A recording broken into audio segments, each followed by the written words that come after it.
Kedman, o que dizer do tema de hoje, o ciclo da sabotagem emocional? Por quê? Qual a necessidade de entender que há um ciclo de sabotagem que rouba de mim a capacidade de ser feliz? Então, as pessoas estão morrendo no mundo, Darleide, por causa da imaturidade. E o que mais impede a maturidade é o ciclo da sabotagem emocional. Então, se a gente tem a consciência do que é esse ciclo, a gente pode impedi-lo. A gente pode paralisá-lo a qualquer momento. A ideia, então, é que a gente converse sobre isso, tenha essa consciência e que a gente, então, impeça que ele aconteça na nossa vida, desenvolvendo a maturidade. Então, o ser humano não foi feito para ser infantil. É diferente de pensar assim como Freud dizia. Eu só fico velho quando a criança que existe naturalmente dentro de mim morre, para. Então, eu tenho que ter essa criança que me faz brincar o tempo todo, que me faz ver as coisas de uma forma interessante, que me faz fazer livre associação de ideias, inovar as coisas. Eu posso ter 100 anos e essa criança está lá. Né? Eu sou uma pessoa de 90 anos, cheia de energia, inteligente. Isso é uma coisa. A outra coisa é quando eu, na realidade, sou aquela pessoa infeliz, aquela pessoa que não cria mais, não inova, que só reclama, resmunga, que tem a vida como um peso, que não cresce, que não amadurece, que passa a ser uma pessoa, uma mala para os amigos, né, para a família. Não, Deus fez o homem para ser feliz. E isso faz com que as relações sejam rígidas, fortes, relações boas. Então, a gente precisa falar sobre isso, que é a maturidade. Vamos começar, então, definindo o que é maturidade. Quem vai ao Museu do Freud, lá em Londres, assiste a um filmezinho daquele assim, preto e branco, rolo ainda, sabe? É Freud fazendo uma palestra para 60 psicanalistas em Viena. E o tema é maturidade, muito tempo atrás. Só que ele vai falando das bases da ciência e, de repente, um psicanalista obsessivo, não é porque o psicanalista também pode ser, não deveria, mas também pode ser, ele não espera o Freud, levanta-se e pergunta, Freud, afinal, o que é maturidade? E Freud responde de uma forma muito simples e profunda ao mesmo tempo. Ele diz, maturidade é a capacidade que eu tenho de reconhecer meus pontos fortes e colocá-los em prática. Sou uma pessoa determinada, então eu posso pegar objetivos mais profundos, mais desafiadores, não é? Porque eu vou chegar lá. Conhecer meus pontos fortes. Se eu perguntasse para você, Darleide, você pode rapidamente agora me citar 10 pontos fortes da sua personalidade? Você falaria rapidamente? Talvez 10 não, né? Então, nós temos essa dificuldade em enumerar as coisas boas que temos. E por quê? Porque a gente não para tomar banho. Como assim? Eu costumo mandar todo mundo tomar banho. Porque na hora do banho, em que eu faço duas coisas. Uma, eu estou tirando a sujeira de fora, o suor, né, a poeira, etc. Isso já traz um processo psicológico para mim. Se eu começo a refletir, eu vou tirando também, trazendo à consciência aquilo que o Freud chama de restos diurnos. Coisas que aconteceram no meu dia, é que, nossa, hoje eu fiz o bem a alguém. Como eu fiz a Darleide feliz, eu tenho essa capacidade de perceber o outro e de ajudá-lo. Então, eu vou refletindo sobre mim, eu vou me entendendo, e eu vou descobrindo quais são meus pontos fortes. A gente não foi educado para fazer isso. Então, a segunda coisa que o Freud fala, que são 3, ele diz assim, a capacidade que eu tenho de entrar em contato com os meus pontos fracos, admiti-los e ir à luta, transformá-los em fortes. Sou pessimista. Não, por que eu sou pessimista? Isso faz parte do ciclo da sabotagem. Eu não quero mais ser pessimista, eu quero ser otimista. O que eu vou fazer para isso? E a terceira parte da resposta do Freud, ele diz, é a capacidade que você tem de sorrir de si mesmo. É muito interessante, isso é muito profundo. Quando eu entrei em contato com essa fala, eu comecei a pensar, como é capacidade de rir de si mesmo, não é? E eu só consegui fazendo o inverso. Eu pensei assim, qual é a situação que faz com que o ser humano se negue mais? E eu só imaginei quando a gente leva uma queda no meio da rua, tipo meio-dia e meio, uma multidão de pessoas indo almoçar, e eu levo um estouro igual uma jaca madura. O que a gente faz? Rapidinho. De levantar. Levanta, Limpa. Se tem alguém olhando, limpa morrendo de vergonha. Exatamente. Ainda bem que ninguém viu. E sai com cara de paisagem, samambaia. Não aconteceu nada. Agora você vê. Darley, nós como seres humanos, eu, por exemplo, tenho 1,65 m, 37 centímetros de pé, só 2. Então eu não tenho equilíbrio. O quadrúpede tem equilíbrio. A possibilidade do ser humano adulto cair, até da criança, né, é enorme. E por que quando eu caio, eu nego? O que significa cair para você? Sei lá, Kedma, acho que eu nunca pensei nisso. Então, a gente não pensa. Eu pensei que era só uma falta de atenção, um acidente. Mas o significado para nós é por que a gente nega? Porque assim, cair é uma fraqueza, uma falha, um mico, um erro. Um significado de humilhação. Humilhação. Me senti humilhada, todo mundo me viu no chão. Nossa, e no chão, né? O ser humano, ele é arrogante, ele está de pé, ele está assim. E no chão, de 4, eu passei a ser um animal. Que vergonha. Que vergonha. Olha lá. Então tem arrogância, tem vergonha, tem humilhação, tem uma série de sentimentos, todos eles negativos. Aí eu nego. O que o Freud está dizendo então com isso? Ele está dizendo, olha, eu tenho que entender, quanto mais eu me entendo, mais eu levo as coisas com naturalidade. Ser humano cai? Cai. Então se eu cair, eu vou dizer, que engraçado, eu caí, eu vou sorrir. Eu vou achar isso interessante. É só a queda? Não. São muitas coisas, erros, falhas, que eu vou dizer assim, isso é humano. E vou achar graça e vou passar por aquilo. Mas isso é maturidade. Exatamente. Não é todo mundo que tem a maturidade. A maturidade não está associada à minha idade cronológica. Claro. Eu posso ter 90 anos e agir como uma criança imatura. Então, se eu tomar todo dia um banho, 5, 10 minutos, pensando quais as coisas boas que eu fiz no dia de hoje e quais são, então, os requisitos da minha personalidade que são positivos e que mostram os meus pontos fortes. Consciência. Quais as coisas que eu fiz no dia de hoje que eu não gostei? Tenho que voltar atrás, pedir perdão a alguém, refazer alguma coisa. Então, pontos fracos que eu vou transformar em fortes. E levar a vida com naturalidade. Isso é maturidade. Não é simples. Porque na imaturidade, eu corro o risco o tempo todo de entrar no ciclo da sabotagem emocional. Porque só a maturidade abre os meus olhos, me dá consciência do que significa o ciclo da sabotagem, que eu estou nele e o que eu preciso fazer para sair dele. Ok. Então, o que é sabotagem? Alguma coisa que me engana. Aí eu vou um pouquinho para Lacan agora. A psicanálise ela é simples, né? Quando a gente traduz ela fica muito simples. Lacan diz assim, existe uma sabotagem natural na gente em termos de 3 instâncias do nosso tempo lógico-psicológico, que ele chama de sofisma ou engano. Então imagine 3 instâncias, como se fossem 3 bolinhas. Numa bolinha está escrito assim, existe o instante do ver. É quando eu entro em contato. Ah, olha, Darleide, não sabia que ela estava aqui nessa festa. Ou então eu olho para você e falo assim, a Darleide está sem sapato, está descalça na festa. Instante do ver. Eu entrei em contato com alguma coisa. Em seguida, eu tenho um tempo para compreender. Para algumas pessoas, a ficha cai em 1 minuto. Para outras, em 1 ano. Para outras, nunca cai. Então, esse tempo é diferente. Mas eu preciso passar pelos 3 processos. O instante do ver, o tempo para compreender e depois o momento de concluir. Então, o meu processo de maturidade é eu continuamente estar assim.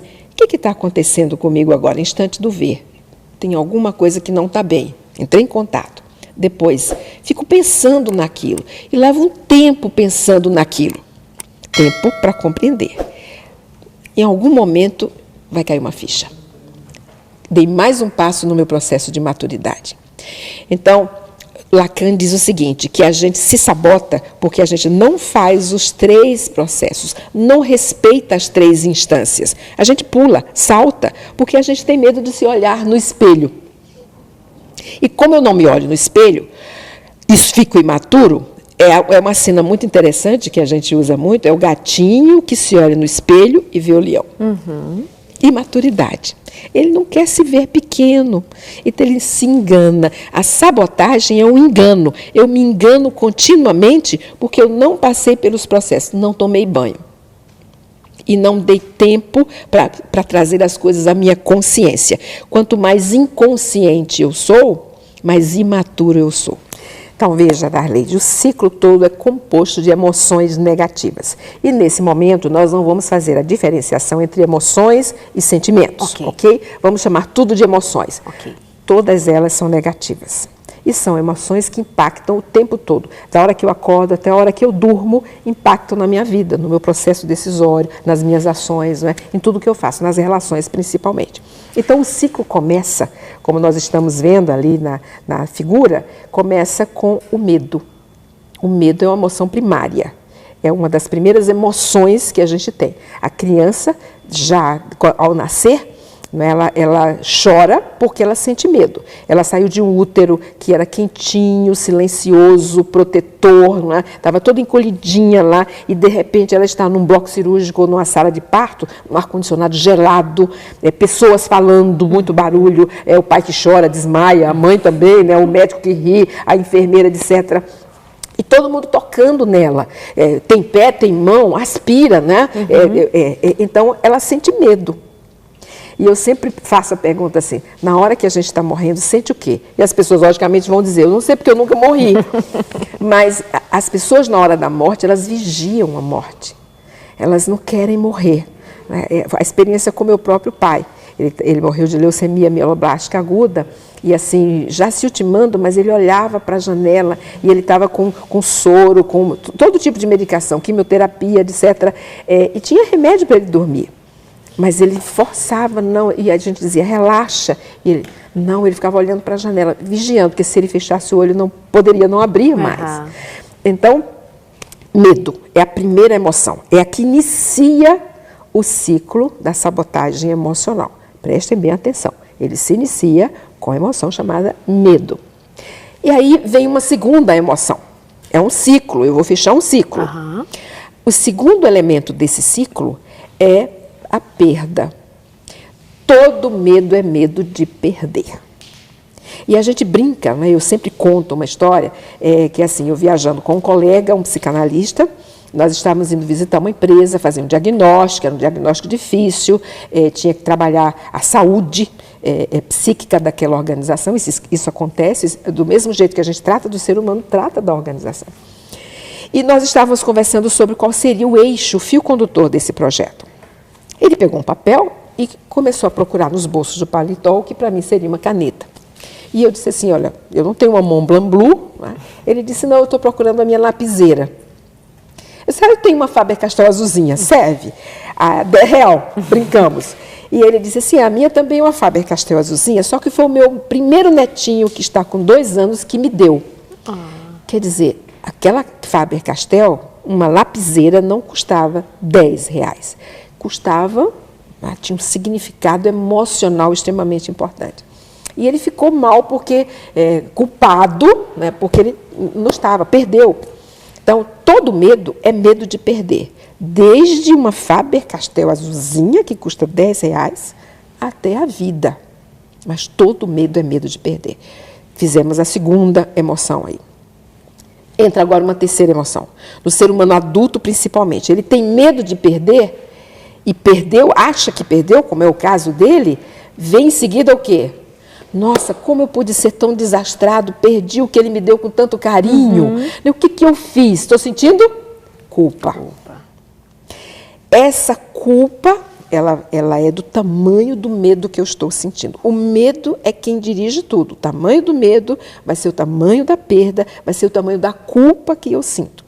A culpa é o elemento mais importante aí de tudo. Eu tenho vários tipos de culpa, e a gente pode depois falar no próximo bloco, quem sabe, quais são todos os tipos de culpa e como é que a gente pode fazer para trabalhar. Veja, chega ao nível de que eu tenho uma culpa que é persecutória. Essa culpa persecutória, ela pode significar a morte para mim. Nós tivemos, há algum tempo atrás, bem próximo, a morte de um ator de Hollywood muito querido nosso, o Robin Williams. Ele tinha exatamente a depressão endógena ou a culpa persecutória. O que significa? É uma culpa que vem lá dos idos tempos, desde a relação, às vezes, intrauterina, e é algo que eu não consigo tratar. definitivamente. Não tem cura. Eu vou tratando medicamentosamente, através de psicoterapia. Ele fez isso. Ele ficou 10 anos muito bem. Mas, em seguida, ele tem uma crise, que foi uma crise definitiva. Eu tenho uma outra culpa que não é persecutória, mas é a culpa depressiva. Essa, por incrível que pareça, ela vem buscar a nossa energia para nós lutarmos contra alguma coisa.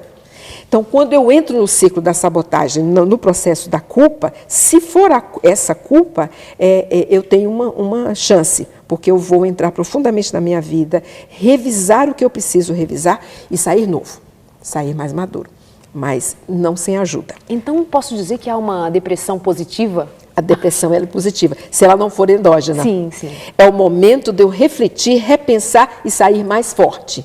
E isso é importante para a maturidade. Perfeito. Então, todo medo é medo de perder. O medo de perder, como vocês estão vendo no nosso slide, ele leva à culpa. E a culpa gera a raiva. É o quarto elemento do ciclo, como nós estamos vendo. O tamanho da raiva é o tamanho do medo, da perda e da culpa. Tanto que vem alguém com muita raiva e você pergunta para a pessoa, está com raiva de quê? Ela fala, não estou com raiva. Então, ela se conscientiza. E aí, né? O medo, ela entra em contato com o medo. Fechamos o ciclo básico da sabotagem, medo, todo medo é de perder, o medo de perder gera culpa e a culpa finalmente gera a raiva. A raiva, o ser humano não guarda, não fica com ela. Ele precisa projetá-la. Quando a raiva é menor, eu posso projetar em mim. Às vezes eu falo assim, mas como que eu pude fazer isso? Olha, bati em mim. Então, eu projetei em mim a raiva. Os jovens hoje, né, a geração Y, tem algumas figuras, ele vai dizer, chamando o outro de, nossa, eu fui uma anta com cãibra no cérebro agora. Né? Ele está se xingando, está projetando a raiva nele. Mas quando a raiva é maior, eu acumulo a raiva ao longo de todo um dia, no ambiente de trabalho, por exemplo, e aí eu levo à noite para casa. E daí eu projeto essa raiva no meu cônjuge, por exemplo, que estava tão bem, que queria me ver, que estava preparando tudo para a gente ter uma noite feliz. Já acabei com o clima, com a felicidade do cônjuge. Né? O cônjuge também não guarda a raiva, joga no filho. Por isso que eu brinco e digo, todo filho tem que ter um cachorro. Porque ele vai jogar raiva no cachorro. Os pais querem saber como é que eles estão projetando a raiva no filho, fica discretamente observando como ele conversa com o cachorro. Se ele conversa, olha aqui, não faça isso, viu? As meninas com boneca, Então, com os brinquedinhos, então, é isso mesmo. Projeta no cachorro, tem que ter o mascote. E o cachorro não vai deixar por isso. Eu digo que, para complicar a situação, ele pega o gato siamês do vizinho. Já gera um conflito aí. E o gato pega o rato. Então, vai um efeito cascata. Perfeito. Por isso, eu tenho que ter essa consciência de, quando eu entro no ciclo da sabotagem, quais os impactos das minhas ações sobre os outros. Isso aí vai ser um efeito cascata. Tanto que eu, como líder, ou mesmo em casa, se eu chego com um leve sorriso, com certeza isso vai gerar um efeito cascata também. Daqui a pouco está todo mundo gargalhando. Se eu chego com um leve mau humor, e o mau humor, ele vem da culpa. Como assim?